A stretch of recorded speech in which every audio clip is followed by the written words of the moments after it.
ಎಲ್ಲ ವಿದ್ಯಾರ್ಥಿಗಳಿಗೆ ಬೆಳಗಿನ ಶುಭೋದಯಗಳು. ನಾನು ಕಳೆದ ಕ್ಲಾಸ್ನಲ್ಲಿ ಸೂಕ್ಷ್ಮ ಅರ್ಥಶಾಸ್ತ್ರದಲ್ಲಿ ಬರತಕ್ಕಂಥ ವಸ್ತು ವಿಷಯಗಳ ಬಗ್ಗೆ ನಿಮಗೆ ಮಾಹಿತಿ ಕೊಟ್ಟಿದ್ದೀನಿ.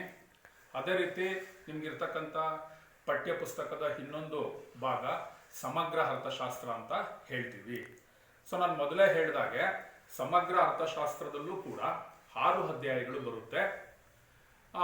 ಅಲ್ಲಿ ಮೊದಲನೇ ಅಧ್ಯಾಯ, ಇಲ್ಲಿ ಸಮಗ್ರ ಅರ್ಥಶಾಸ್ತ್ರ ಅಂತಕ್ಕಂಥದ್ದು ಸೂಕ್ಷ್ಮ ಅರ್ಥಶಾಸ್ತ್ರಕ್ಕಿಂತ ಭಿನ್ನವಾಗಿದ್ರೂ ಕೂಡ ಸೂಕ್ಷ್ಮ ಅರ್ಥಶಾಸ್ತ್ರ ಅಂತಕ್ಕಂಥದ್ದು ಸಮಗ್ರ ಅರ್ಥಶಾಸ್ತ್ರದ ಅಧ್ಯಯನಕ್ಕೆ ಪೂರಕವಾಗಿರ್ತಕ್ಕಂಥದ್ದನ್ನು ಕೂಡ ನಾವು ಗಮನಿಸ್ತೀವಿ. ಇಲ್ಲಿ ಸಮಗ್ರ ಅರ್ಥಶಾಸ್ತ್ರದಲ್ಲಿ 6 ಅಧ್ಯಾಯಗಳು ಬರುತ್ತೆ. ಅದರಲ್ಲಿ ಮೊದಲನೇ ಅಧ್ಯಾಯ ಪರಿಚಯ ಅಂತ ಹೇಳ್ತೀವಿ. ಈಗ ನಾವು ಸೂಕ್ಷ್ಮ ಅರ್ಥಶಾಸ್ತ್ರದಲ್ಲಿ ಏನು ಮೊದಲ ಅಧ್ಯಾಯ ಪರಿಚಯ ಅಂತ ನೋಡಿದ್ವೋ ಅದೇ ರೀತಿ ಸಮಗ್ರ ಅರ್ಥಶಾಸ್ತ್ರದಲ್ಲೂ ಕೂಡ ಪರಿಚಯ, ಇಂಟ್ರಡಕ್ಷನ್ ಅಂತಕ್ಕಂಥ ಚಾಪ್ಟರ್ ಬರುತ್ತೆ. ಅಂದ್ರೆ ಈ ಸಮಗ್ರ ಅರ್ಥಶಾಸ್ತ್ರ ಅಂತಕ್ಕಂಥದ್ದು ನಾನು ಮೊದಲೇ ಹೇಳಿದ ಹಾಗೆ ಇಡೀ ಆರ್ಥಿಕತೆಗೆ ಸಂಬಂಧಪಟ್ಟಂತಹ ವಿಚಾರಗಳನ್ನ ಅಧ್ಯಯನ ಮಾಡತಕ್ಕಂಥದ್ದು. ಸೊ ನಾವು ಸೂಕ್ಷ್ಮ ಅರ್ಥಶಾಸ್ತ್ರದಲ್ಲಿ ಒಬ್ಬ ಉತ್ಪಾದಕ, ಒಬ್ಬ ಅನುಭೋಗಿಯನ್ನ ಕುರಿತು ನಾವು ಚರ್ಚೆ ಮಾಡ್ತೀವಿ, ಅಥವಾ ಅನುಭೋಗಿಯ ವರ್ತನೆಯನ್ನ ಕುರಿತು ಚರ್ಚೆ ಮಾಡ್ತೀವಿ. ಸೊ ಉತ್ಪಾದನಾ ಪ್ರಕ್ರಿಯೆನ ನಾವು ಚರ್ಚೆ ಮಾಡ್ತೀವಿ. ಅದೇ ರೀತಿ ಒಂದು ಸರಕಿನ ಬೆಲೆ ಹೇಗೆ ವಿವಿಧ ಮಾರುಕಟ್ಟೆನಲ್ಲಿ ನಿರ್ಧಾರ ಆಗುತ್ತೆ ಅನ್ನೋದನ್ನ ನಾವು ಸೂಕ್ಷ್ಮ ಅರ್ಥಶಾಸ್ತ್ರದಲ್ಲಿ ಪ್ರಧಾನವಾಗಿ ಚರ್ಚೆ ಮಾಡ್ತೀವಿ. ಆದ್ರೆ ಸಮಗ್ರ ಅರ್ಥಶಾಸ್ತ್ರದಲ್ಲಿ ವಿಷಯ ವಸ್ತುಗಳು ಭಿನ್ನವಾಗಿರುತ್ತೆ. ಸೊ ಸಮಗ್ರ ಅರ್ಥಶಾಸ್ತ್ರದ ವಿಷಯಗಳು ಇಡೀ ರಾಷ್ಟ್ರಕ್ಕೆ ಅನ್ವಯ ಆಗ್ತಕ್ಕಂತಹ ಸಂಗತಿಗಳಾಗಿರ್ತದೆ ಅಂತಕ್ಕಂಥದ್ದು ಬಹಳ ಮುಖ್ಯವಾದಂತಹ ವಿಷಯ. ಈಗ ಉದಾಹರಣೆಗೆ ಹೇಳೋದಿದ್ರೆ ಈ ನಿರುದ್ಯೋಗ ಇರ್ಬೋದು, ಹಣದುಬ್ಬರ, ಇನ್ಫ್ಲೇಷನ್ ಅಂತ ಹೇಳ್ತೀವಿ, ಇವೆಲ್ಲವೂ ಕೂಡ ಇಡೀ ರಾಷ್ಟ್ರಕ್ಕೆ ಅನ್ವಯ ಆಗ್ತಕ್ಕಂಥ ಸಂಗತಿಗಳು. ಅಂತ ಸಂಗತಿಗಳನ್ನ ಸಮಗ್ರ ಅರ್ಥಶಾಸ್ತ್ರದಲ್ಲಿ ನಾವು ಚರ್ಚೆ ಮಾಡ್ತೀವಿ. ಆದ್ರೆ ಈ ತರದ ವಿಷಯಗಳನ್ನ ನಾವು ಸೂಕ್ಷ್ಮ ಅರ್ಥಶಾಸ್ತ್ರದಲ್ಲಿ ಚರ್ಚೆ ಮಾಡಲ್ಲ. ನಾನು ಯಾಕೆ ಸೂಕ್ಷ್ಮ ಅರ್ಥಶಾಸ್ತ್ರ ಸಮಗ್ರ ಅರ್ಥಶಾಸ್ತ್ರದ ವಿಶ್ಲೇಷಣೆಗೆ ಪೂರಕವಾಗಿ ಕೆಲಸ ಮಾಡುತ್ತೆ ಅಂದ್ರೆ, ನಾವು ಅಲ್ಲಿ ಮಾರುಕಟ್ಟೆ ಸಮತೋಲನ ತಗೊಳ್ತೀವಿ ಸೂಕ್ಷ್ಮ ಅರ್ಥಶಾಸ್ತ್ರದಲ್ಲಿ. ಆ ಮಾರುಕಟ್ಟೆ ಸಮತೋಲನದ ಆಧಾರದ ಮೇಲೆ ನಾವು ಇಲ್ಲಿ ಜನರಲ್ ಈಕ್ವಿಲಿಬ್ರಿಯಂ ಅಂತ ಹೇಳ್ತೀವಿ, ಸಾಮಾನ್ಯ ಸಮತೋಲನ ಅಂತಕ್ಕಂಥದ್ದನ್ನ ನಾವು ಇಲ್ಲಿ ಚರ್ಚೆ ಮಾಡ್ತೀವಿ ಸಮಗ್ರ ಅರ್ಥಶಾಸ್ತ್ರದಲ್ಲಿ. ಈ ಸಮಗ್ರ ಅರ್ಥಶಾಸ್ತ್ರ ಅನ್ನೋದು 1929ರಲ್ಲಿ ಆ ವಿಶ್ವದ ಮಹಾ ಆರ್ಥಿಕ ಮುಗ್ಗಟ್ಟು ಸಂಭವಿಸುತ್ತೆ. ಆ ವಿಶ್ವದ ಮಹಾ ಆರ್ಥಿಕ ಮುಗ್ಗಟ್ಟು ಸಂಭವಿಸಿದಾಗ ಸಾಕಷ್ಟು ಪ್ರಪಂಚಾದ್ಯಂತ ಉತ್ಪಾದನೆಯ ಪ್ರಮಾಣ ಕಡಿಮೆ ಆಗುತ್ತೆ, ನಿರುದ್ಯೋಗದ ಪ್ರಮಾಣ ವ್ಯಾಪಕವಾಗಿ ಹೆಚ್ಚಾಗುತ್ತೆ. ಇಂತಹ ಸಂದಿಗ್ಧತೆಯಲ್ಲಿ ರಾಷ್ಟ್ರಗಳು ಆರ್ಥಿಕ ಬೆಳವಣಿಗೆಯನ್ನ ಸಾಧಿಸಬೇಕಾದಂತಹ ಸಂದರ್ಭ ಉಂಟಾಗುತ್ತೆ.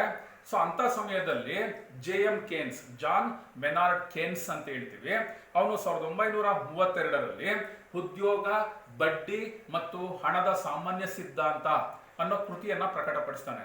So JM Keynes, John Maynard Keynes ಅಂತಕ್ಕಂಥವನು ಉದ್ಯೋಗ, ಬಡ್ಡಿ ಮತ್ತು ಹಣದ ಸಾಮಾನ್ಯ ಸಿದ್ಧಾಂತ, the general theory on employment, interest and money ಅಂತಕ್ಕಂಥ ಕೃತಿಯನ್ನ ರಚನೆ ಮಾಡ್ತಾನೆ. ಅದನ್ನ ನಾವು ಸರಳವಾಗಿ JM ಕೇನ್ಸ್ ಅನ್ನ ಸಾಮಾನ್ಯ ಸಿದ್ಧಾಂತ ಅಂತ ಹೇಳ್ತೀವಿ, ಜನರಲ್ ಥಿಯರಿ ಅಂತ ನಾವು ಹೇಳ್ತೀವಿ.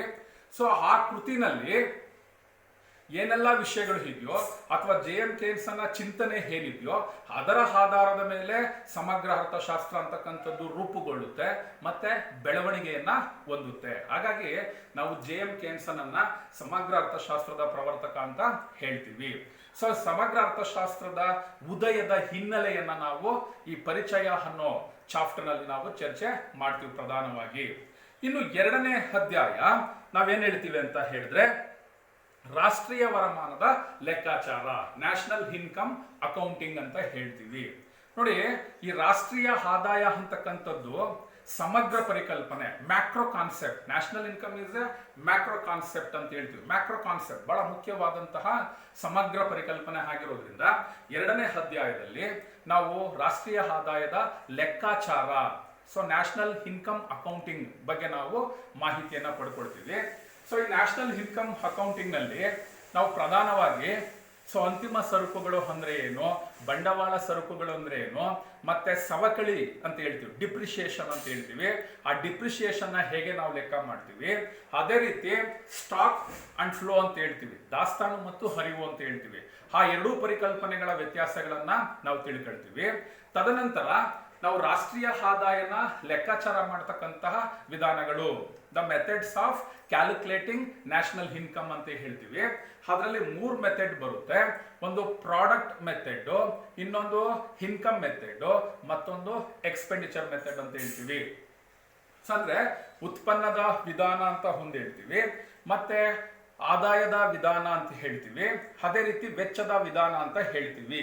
ಸೊ ಈ 3 ವಿಧಾನಗಳಿಂದ ನಾವು ರಾಷ್ಟ್ರೀಯ ಆದಾಯನ ಲೆಕ್ಕಾಚಾರ ಮಾಡ್ತೀವಿ. ಸೊ ಇಲ್ಲಿ ಉತ್ಪನ್ನ ವಿಧಾನದ ಮೂಲಕ ಹೇಗೆ ರಾಷ್ಟ್ರೀಯ ಆದಾಯನ ಲೆಕ್ಕಾಚಾರ ಮಾಡ್ತೀವಿ, ಅದೇ ರೀತಿ ಅದರಲ್ಲಿ ಬಹಳ ಪ್ರಧಾನವಾದಂತ ಪರಿಕಲ್ಪನೆ ತಪಾಶೀಲು ಪಟ್ಟಿ, ಇನ್ವೆಂಟರಿ ಅಂತ ಹೇಳ್ತೀವಿ. ತಪಾಶೀಲು ಪಟ್ಟಿ ಅಂತಕ್ಕಂಥ ಪರಿಕಲ್ಪನೆ ಬರುತ್ತೆ. ಆ ತಪಾಶೀಲು ಪಟ್ಟಿಯಲ್ಲಿ ಯೋಜಿತ ತಪಾಶೀಲು ಪಟ್ಟಿಯ ಕುಸಿತ ಮತ್ತು ಶೇಖರಣೆ ಅನ್ನೋ ಪರಿಕಲ್ಪನೆ ಬರುತ್ತೆ. ಅದೇ ರೀತಿ ಯೋಜಿತವಲ್ಲದ ತಪಾಶೀಲು ಪಟ್ಟಿಯ ಕುಸಿತ ಮತ್ತು ಶೇಖರಣೆ ಅಂತಕ್ಕಂಥ ಪರಿಕಲ್ಪನೆಯನ್ನು ನಾವು ತಿಳ್ಕೊಳ್ತೀವಿ. ಅದಾದ್ಮೇಲೆ ನಾವು ಆದಾಯದ ವಿಧಾನದ ಮೂಲಕ ಹೇಗೆ ರಾಷ್ಟ್ರೀಯ ಆದಾಯನ ಲೆಕ್ಕಾಚಾರ ಮಾಡ್ತೀವಿ ಅನ್ನೋ ಪರಿಕಲ್ಪನೆಯನ್ನ ತಿಳ್ಕೊಳ್ತೀವಿ. ಸೊ ನೆಕ್ಸ್ಟ್ ವೆಚ್ಚದ ವಿಧಾನ, ಎಕ್ಸ್ಪೆಂಡಿಚರ್ ಮೆಥಡ್ ಅಂತ ಹೇಳ್ತೀವಿ. ಆ ಎಕ್ಸ್ಪೆಂಡಿಚರ್ ಮೆಥಡ್ ನ ಮೂಲಕ ನಾವು ನ್ಯಾಷನಲ್ ಇನ್ಕಮ್ ಅನ್ನ ಹೇಗೆ ಅಕೌಂಟ್ ಮಾಡ್ತೀವಿ ಅನ್ನೋದನ್ನ ವಿಶೇಷವಾಗಿ ತಿಳ್ಕೊಳ್ತೀವಿ. ಈ 3 ವಿಧಾನಗಳನ್ನ ಅನುಸರಿಸಿ ನಾವು ನ್ಯಾಷನಲ್ ಇನ್ಕಮ್ ಅಕೌಂಟಿಂಗ್ ಮಾಡಿದಾಗ the value of final goods are same in all methods ಅಂತ ಹೇಳ್ತೀವಿ. ಸೊ ಅಂದ್ರೆ ಈ 3 ವಿಧಾನಗಳ ಮೂಲಕ ನಾವು ರಾಷ್ಟ್ರೀಯ ಆದಾಯನ ಲೆಕ್ಕಾಚಾರ ಮಾಡಿದಾಗ ಆ ಬರ್ತಕ್ಕಂಥ ಮೌಲ್ಯ ಎಲ್ಲ ವಿಧಾನಗಳಲ್ಲೂ ಕೂಡ ಒಂದೇ ಆಗಿರಬೇಕು, ಹಾಗಿರುತ್ತೆ ಕೂಡ. ಸೊ ಅದಾದ್ಮೇಲೆ ನಾವು ಈ ಸಮಗ್ರ ಅರ್ಥಶಾಸ್ತ್ರದ ಅನನ್ಯತೆಗಳು ಅಂತ ಹೇಳ್ತೀವಿ. ಸಮಗ್ರ ಅರ್ಥಶಾಸ್ತ್ರದ ಅನನ್ಯತೆಗಳು ಅಂತ ಹೇಳ್ತೀವಿ. ಅದರಲ್ಲಿ ಗ್ರಾಸ್ ನ್ಯಾಷನಲ್ ಪ್ರಾಡಕ್ಟ್ ಅಂತ ಹೇಳ್ತೀವಿ, GNP, ಸಮಗ್ರ ರಾಷ್ಟ್ರೀಯ ಉತ್ಪನ್ನ ಅಂತ ಹೇಳ್ತೀವಿ. ಅದೇ ರೀತಿ NNP ಅಂತ ಹೇಳ್ತೀವಿ. NNP ಅಂತ ಅಂದ್ರೆ ನೆಟ್ ನ್ಯಾಷನಲ್ ಪ್ರಾಡಕ್ಟ್ ಅಂತ ಹೇಳ್ತೀವಿ, ನಿವ್ವಳ ರಾಷ್ಟ್ರೀಯ ಉತ್ಪನ್ನ ಇರಬಹುದು.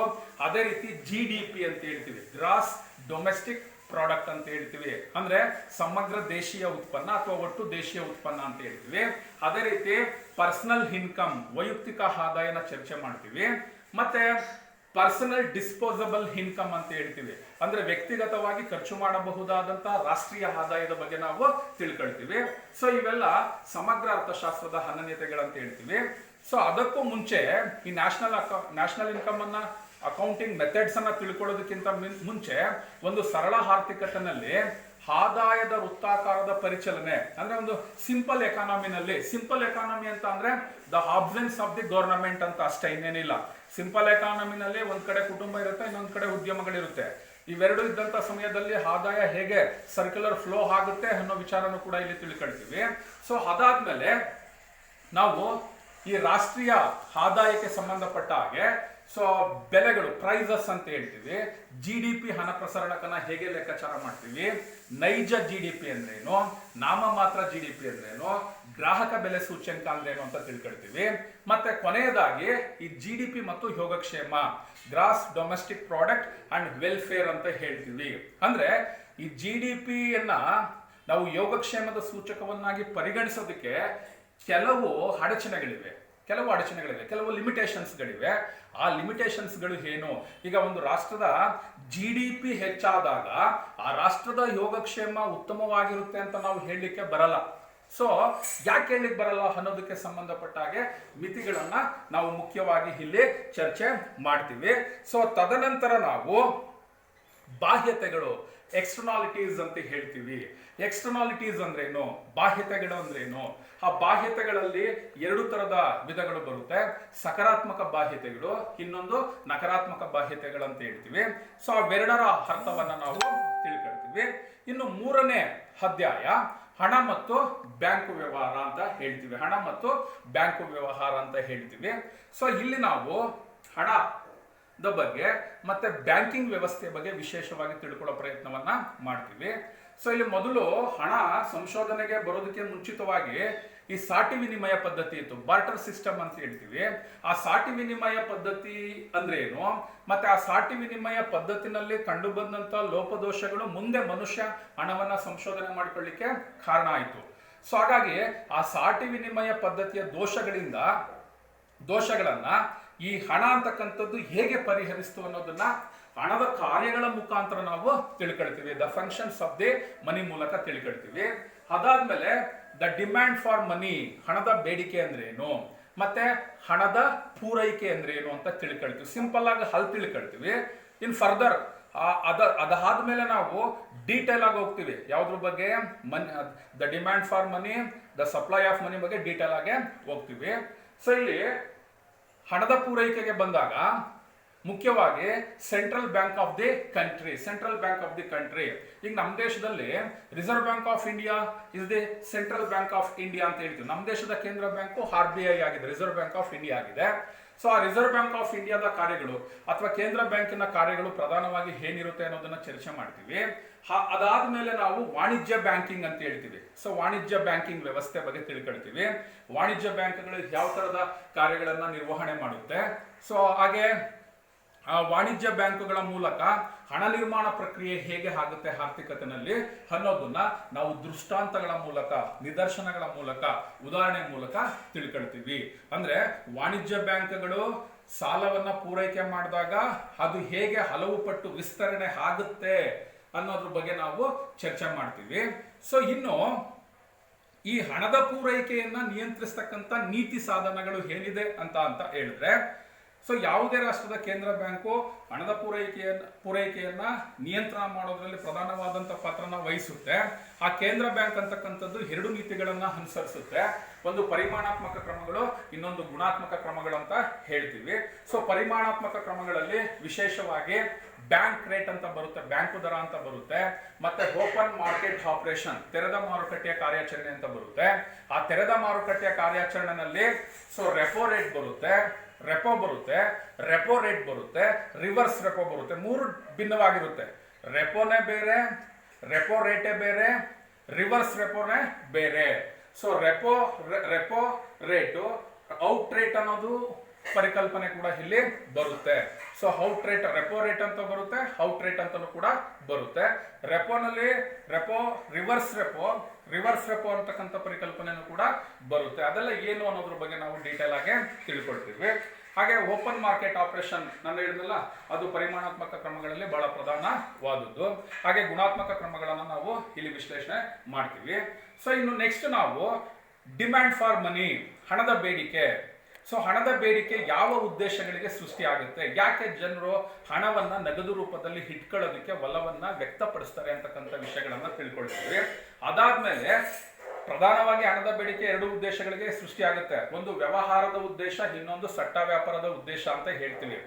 ಸೊ ವ್ಯವಹಾರದ ಉದ್ದೇಶ, ಸಟ್ಟ ವ್ಯಾಪಾರದ ಉದ್ದೇಶಕ್ಕಾಗಿ ಜನರು ತಮ್ಮ ಬಳಿ ನಗದು ಹಣವನ್ನ ಇಟ್ಕೊಳ್ಳಿಕ್ಕೆ ಪ್ರಯತ್ನ ಮಾಡ್ತಾರೆ. ಅದೇ ರೀತಿ ಲಿಕ್ವಿಡಿಟಿ ಟ್ರ್ಯಾಪ್ ಅಂತ ಹೇಳ್ತೀವಿ, ದ್ರವ್ಯತಾ ಬಲೆ ಅಂತ ಹೇಳ್ತೀವಿ. ದ್ರವ್ಯತಾ ಬಲೆ, ಲಿಕ್ವಿಡಿಟಿ ಟ್ರ್ಯಾಪ್ ಅನ್ನು ನಾವು ನೋಡ್ತೀವಿ ಇಲ್ಲಿ. ಸೊ ಏನು ಲಿಕ್ವಿಡಿಟಿ ಟ್ರ್ಯಾಪ್ ಅಂದ್ರೆ ಇಷ್ಟೇ ಬಹಳ ಸರಳವಾಗಿ ಬಡ್ಡಿಯ ದರ, ದ ರೇಟ್ ಆಫ್ ಇಂಟ್ರೆಸ್ಟ್ ಅಂತ ಹೇಳ್ತೀವಿ. ಬಡ್ಡಿಯ ದರ ತೀರಾ ಕಡಿಮೆ ಆದಾಗ ಸಟ್ಟ ವ್ಯಾಪಾರಕ್ಕೆ ಬೇಡ್ತಕ್ಕಂಥ ಹಣದ ಪ್ರಮಾಣ ಅನಂತವಾಗುವ ಸನ್ನಿವೇಶವನ್ನ ಲಿಕ್ವಿಡಿಟಿ ಟ್ರ್ಯಾಪ್ ಅಂತ ಹೇಳ್ತೀವಿ, ದ್ರವ್ಯತಾ ಬಲೆ ಅಂತ ಹೇಳ್ತೀವಿ. ಅದನ್ನ ನಾವು ಡಯಾಗ್ರಾಮೆಟಿಕಲಿ, ರೇಖಾತ್ಮಕವಾಗಿ ತಿಳ್ಕೊಳ್ತೀವಿ. ಸೊ ತದನಂತರ ಅದಾದ್ಮೇಲೆ ನಾವು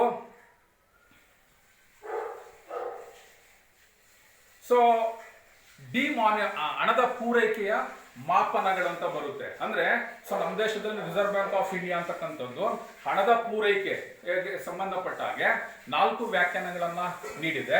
ಅದು ಯಾವುದು ಅಂದ್ರೆ M1, M2, M3, M4 ಅಂತ ಹೇಳ್ತೀವಿ. ಸೊ M1 ಅಂದ್ರೆ ಏನಿರುತ್ತೆ ಅದರಲ್ಲಿ, M2 ಅಂದ್ರೆ ಏನಿರುತ್ತೆ, M3 ಅಂದ್ರೆ ಏನಿರುತ್ತೆ, M4 ಅಂದ್ರೆ ಏನಿರುತ್ತೆ ಅನ್ನೋ ವಿಷಯನ ತಿಳ್ಕೊಳ್ತೀವಿ. ದ ಸಪ್ಲೈ ಆಫ್ ಮನಿಗೆ ಸಂಬಂಧಪಟ್ಟ ಹಾಗೆ ಆ ಸಪ್ಲೈ ಆಫ್ ಮನಿನಲ್ಲಿ ನಾವು ಫಿಯೆಟ್ ಹಣ ಅಂದ್ರೆ ಏನು, ಬೇಡಿಕೆ ಠೇವಣಿಗಳು ಮತ್ತೆ ಫಿಯೆಟ್ ಹಣದ ಬಗ್ಗೆ ತಿಳ್ಕೊಂಡು ಆ M1, M2, M3, M4 ಪರಿಕಲ್ಪನೆಯನ್ನ ತಿಳ್ಕೊಳ್ತೀವಿ. ಅದಾದ್ಮೇಲೆ ಡಿಮಾನಿಟೈಸೇಷನ್, ಹಣಾಣೀಕರಣ ಅಂತ ಹೇಳ್ತೀವಿ.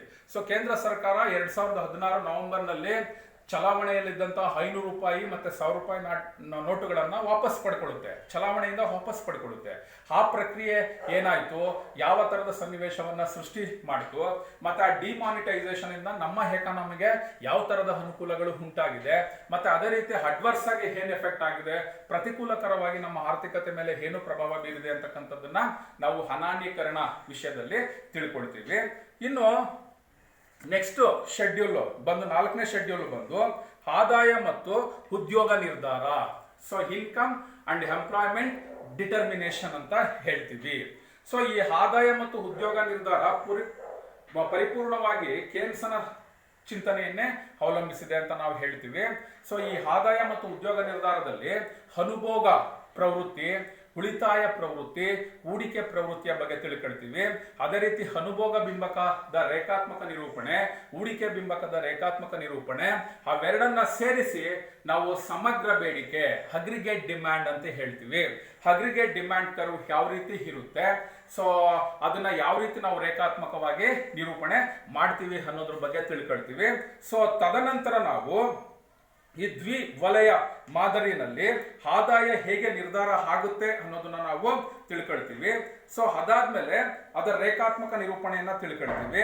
ಮತ್ತೆ ಗುಣಕದ ಯಾಂತ್ರಿಕತೆ ಅಂತ ಹೇಳ್ತೀವಿ. ಗುಣಕದ ಯಾಂತ್ರಿಕತೆ ಅಂತ ನಾವು ಹೇಳ್ತೀವಿ.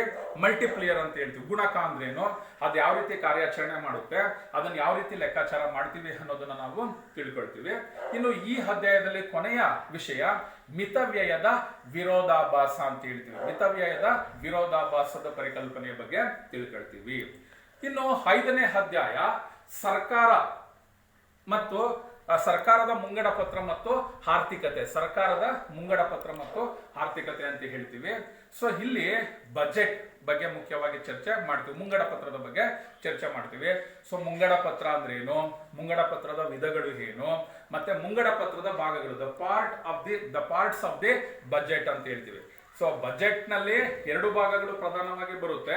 ಒಂದು ರೆವಿನ್ಯೂ ಅಕೌಂಟ್, ಇನ್ನೊಂದು ಕ್ಯಾಪಿಟಲ್ ಅಕೌಂಟ್.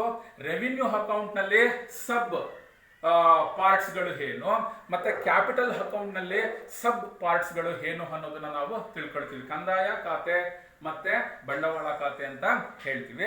ಸೊ ಕಂದಾಯ ಖಾತೆನಲ್ಲಿ ಸ್ವೀಕೃತಿ ಹೇಗಿರುತ್ತೋ ಹಾಗೆ ವೆಚ್ಚನೂ ಇರುತ್ತೆ. ಬಂಡವಾಳ ಖಾತೆನಲ್ಲಿ ಸ್ವೀಕೃತಿ ಹೇಗಿರುತ್ತೋ ಹಾಗೆ ವೆಚ್ಚವೂ ಕೂಡ ಇರುತ್ತೆ. ಅದೆಲ್ಲವನ್ನ ನಾವು ತಿಳ್ಕೊಳ್ತೀವಿ. ಮತ್ತೆ ವೆಚ್ಚದ ವರ್ಗೀಕರಣಗಳನ್ನು ಕೂಡ ನಾವು ಇಲ್ಲಿ ಚರ್ಚೆ ಮಾಡ್ತೀವಿ. ಅದಾದ್ಮೇಲೆ ನಾವು ಈ ಮುಂಗಡ ಪತ್ರದ ಕೊರತೆಗಳು, ಮುಂಗಡ ಪತ್ರದ ಕೊರತೆಗಳಲ್ಲಿ ಒಂದು ಕೋಶೀಯ ಕೊರತೆ ಬರುತ್ತೆ, ಮತ್ತೊಂದು ಬಂಡವಾಳ ಕೊರತೆ ಬರುತ್ತೆ, ಮತ್ತೊಂದು ಪ್ರಾಥಮಿಕ ಕೊರತೆ, ಪ್ರೈಮರಿ ಡಿಫಿಸಿಟ್ ಅಂತ ಹೇಳ್ತೀವಿ. ಸೊ ಅದೆಲ್ಲ ಏನು ಅನ್ನೋದ್ರ ಬಗ್ಗೆ ನಾವು ವಿಶೇಷವಾಗಿ ಚರ್ಚೆ ಮಾಡ್ತೀವಿ. ಸೊ ಅದಾದ್ಮೇಲೆ ಕೊರತೆಯ ಕ್ರಮಗಳು, ಅಂದ್ರೆ ಈ ಕೊರತೆಯನ್ನ ತುಂಬಲಿಕ್ಕೆ ಸರ್ಕಾರ ಏನೆಲ್ಲ ಕ್ರಮಗಳನ್ನ ಅನುಸರಿಸ್ತಾ ಇದೆ, ಅದು ಎಕಾನಮಿ ಮೇಲೆ ಯಾವ ರೀತಿಯಾದಂತಹ ಪ್ರಭಾವನ ಬೀರ್ತಾ ಇದೆ ಅನ್ನೋದನ್ನ ನಾವು ಸರ್ಕಾರದ ಮುಂಗಡ ಪತ್ರ ಮತ್ತು ಆರ್ಥಿಕತೆಯಲ್ಲಿ ತಿಳ್ಕೊಳ್ತೀವಿ. ಇನ್ನು ಕೊನೆಯ ಚಾಪ್ಟರ್ ಮುಕ್ತ ಆರ್ಥಿಕತೆ ಸಮಗ್ರ ಅರ್ಥಶಾಸ್ತ್ರ, ಓಪನ್ಡ್ ಎಕಾನಮಿ ಅಂತ ಹೇಳ್ತೀವಿ. ಮುಕ್ತ ಆರ್ಥಿಕತೆ ಸಮಗ್ರ ಅರ್ಥಶಾಸ್ತ್ರ ಅಂತ ಹೇಳ್ತೀವಿ. ನೋಡಿ, ಇವತ್ತು ಜಗತ್ತಿನ ಬಹುತೇಕ ರಾಷ್ಟ್ರಗಳೆಲ್ಲವೂ ಕೂಡ ಓಪನ್ಡ್ ಎಕಾನಮಿಯನ್ನ ಹೊಂದಿರತಕ್ಕಂಥದ್ದು, ಕ್ಲೋಸ್ಡ್ ಎಕಾನಮಿ ಇಲ್ಲ. ಕ್ಲೋಸ್ಡ್ ಎಕಾನಮಿ ಇವತ್ತು ಜಗತ್ತಿನಾದ್ಯಂತ ನಾವು ಎಲ್ಲೂ ಕೂಡ ಗುರುತಿಸಿಕೊಳ್ಳಲಿಕ್ಕೆ ಸಾಧ್ಯ ಇಲ್ಲ. ಸೊ ಜಗತ್ತಿನ ಎಲ್ಲಾ ರಾಷ್ಟ್ರಗಳು ಓಪನ್ಡ್ ಎಕಾನಮಿ ಅಂದ್ರೆ ಮುಕ್ತ ಆರ್ಥಿಕತೆಯನ್ನ ಹೊಂದಿದೆ. ಸೊ ಈ ಮುಕ್ತ ಆರ್ಥಿಕತೆಯಲ್ಲಿ ವಿಶೇಷವಾಗಿ ನಾವು ಚರ್ಚೆ ಮಾಡೋದು ಅಂತಾರಾಷ್ಟ್ರೀಯ ವ್ಯಾಪಾರಕ್ಕೆ ಸಂಬಂಧಪಟ್ಟಂತ ಪರಿಕಲ್ಪನೆಗಳು. ಅಂತಾರಾಷ್ಟ್ರೀಯ ವ್ಯಾಪಾರಕ್ಕೆ ಸಂಬಂಧಪಟ್ಟಂತ ಪರಿಕಲ್ಪನೆಯಲ್ಲಿ ಪಾವತಿ ಶಿಲ್ಪು ಅಂದ್ರೆ ಏನು, ಬ್ಯಾಲೆನ್ಸ್ ಆಫ್ ಪೇಮೆಂಟ್ ಅಂತ ಹೇಳ್ತೀವಿ. ಆ ಬ್ಯಾಲೆನ್ಸ್ ಆಫ್ ಪೇಮೆಂಟ್ ಅಂದ್ರೆ ಏನು, ಅದರ ಭಾಗಗಳು ಏನು, ಅದರ ವಿಧಗಳೇನು ಅಂತ ತಿಳ್ಕೊಳ್ತೀವಿ. ಮತ್ತೆ ಬ್ಯಾಲೆನ್ಸ್ ಆಫ್ ಪೇಮೆಂಟ್ ನಲ್ಲಿ ಬ್ಯಾಲೆನ್ಸ್ ಆಫ್ ಟ್ರೇಡ್ ಅಂದ್ರೆ ವ್ಯಾಪಾರಿ ಶಿಲ್ಕು, ಪಾವತಿ ಶಿಲ್ಕೆ ಬೇರೆ, ವ್ಯಾಪಾರಿ ಶಿಲ್ಕೆ ಬೇರೆ. ಆ ವ್ಯಾಪಾರಿ ಶಿಲ್ಕು ಅಂದ್ರೆ ಏನು, ಅದರ ವಿಧಗಳು ಏನು ಅನ್ನೋದನ್ನ ವಿಶೇಷವಾಗಿ ನಾವು ಚರ್ಚೆ ಮಾಡ್ತೀವಿ. ಇನ್ನು ಫಾರಿನ್ ಎಕ್ಸ್ಚೇಂಜ್ ರಿಸರ್ವ್ಸ್ ಅಂತ ಹೇಳ್ತೀವಿ, ವಿದೇಶಿ ವಿನಿಮಯ ಮೀಸಲು ಬಗ್ಗೆ ನಾವು ಚರ್ಚೆ ಮಾಡ್ತೀವಿ. ಆ ವಿದೇಶಿ ವಿನಿಮಯ ಅಂದ್ರೆ ಏನು, ಆ ವಿದೇಶಿ ವಿನಿಮಯ ದರ, ರೇಟ್ ಆಫ್ ಎಕ್ಸ್ಚೇಂಜ್ ಅಂತ ಹೇಳ್ತೀವಿ, ಅದು ಯಾವ ರೀತಿ ಡಿಟರ್ಮಿನ್ ಆಗುತ್ತೆ, ನಿರ್ಧಾರ ಆಗುತ್ತೆ ಅನ್ನೋದನ್ನ ನಾವು ಚರ್ಚೆ ಮಾಡ್ತೀವಿ. ಅದರಲ್ಲಿ ಸ್ಥಿರ ವಿನಿಮಯ ದರ ಬರುತ್ತೆ, ಬದಲಾಗುವ ವಿನಿಮಯ ದರ ಬರುತ್ತೆ, ಮೇಂಟೈನ್ಡ್ ರೇಟ್ ಆಫ್ ಎಕ್ಸ್ಚೇಂಜ್, ನಿರ್ವಹಣೆಯ ವಿನಿಮಯ ದರ 3 ಬರುತ್ತೆ. ಒಂದು ಫಿಕ್ಸ್ಡ್ ರೇಟ್ ಆಫ್ ಎಕ್ಸ್ಚೇಂಜ್, ಮತ್ತೊಂದು ಬದಲಾಗುವ ವಿನಿಮಯ ದರ ಫ್ಲೋಟಿಂಗ್ ರೇಟ್ ಆಫ್ ಎಕ್ಸ್ಚೇಂಜ್, ಮತ್ತೆ ಮೂರನೇದಾಗಿ ನಾವು ಏನ್ ಹೇಳ್ತೀವಿ ಅಂತ ಹೇಳಿದ್ರೆ so maintained rate of exchange, ನಿರ್ವಹಣೆಯ ವಿನಿಮಯ ದರ ಅನ್ನೋದು ಬರುತ್ತೆ. ಇನ್ನು ಈ ವಿನಿಮಯ ದರಕ್ಕೆ ಸಂಬಂಧಪಟ್ಟ ಹಾಗೆ ಜಾಗತಿಕ ಅನುಭವಗಳಲ್ಲಿ ಈ ಸುವರ್ಣ ಪ್ರಮಿತಿ ಅಂತ ಹೇಳ್ತೀವಿ. ಆ ಸುವರ್ಣ ಪ್ರಮಿತಿ ಅಂದ್ರೇನು, ಮತ್ತೆ ಬ್ರಿಟನ್ ವುಡ್ ಸಮ್ಮೇಳನ ನಡೆಯುತ್ತೆ, ಅಲ್ಲಿ ಒಂದು ರೀತಿಯಾದಂತ ವಿನಿಮಯ ದರನ ನಿರ್ಧಾರ ಮಾಡಿಕೊಡ್ತಾರೆ, ಅದರ ಬಗ್ಗೆ ನಾವು ತಿಳ್ಕೊಳ್ತೀವಿ. ಸೊ ಇದಿಷ್ಟು ಕೂಡ ಕೊನೆಯ ಅಧ್ಯಾಯಕ್ಕೆ ಸಂಬಂಧಪಟ್ಟಂತಹ ಮಾಹಿತಿಗಳು. ಸೊ ವಿದ್ಯಾರ್ಥಿಗಳೇ, ಸೂಕ್ಷ್ಮ ಅರ್ಥಶಾಸ್ತ್ರ ಮತ್ತು ಸಮಗ್ರ ಅರ್ಥಶಾಸ್ತ್ರ ನೀವು ದ್ವಿತೀಯ PUC ನಲ್ಲಿ ಓದ್ತಕ್ಕಂತಹ ಅರ್ಥಶಾಸ್ತ್ರದ 2 ವಿಭಾಗಗಳು. ಸೊ ಎರಡರಲ್ಲೂ ಕೂಡ ಆರು ಅಧ್ಯಾಯಗಳು ಬರುತ್ತೆ. ಸೂಕ್ಷ್ಮ ಅರ್ಥಶಾಸ್ತ್ರದಲ್ಲೂ 6 ಅಧ್ಯಾಯಗಳು ಬರುತ್ತೆ, ಸಮಗ್ರ ಅರ್ಥಶಾಸ್ತ್ರದಲ್ಲೂ ಕೂಡ 6 ಅಧ್ಯಾಯಗಳು ಬರುತ್ತೆ. ಸೊ ಇದಿಷ್ಟು ಕೂಡ ವಸ್ತು ವಿಷಯಗಳಾಗಿರುತ್ತೆ.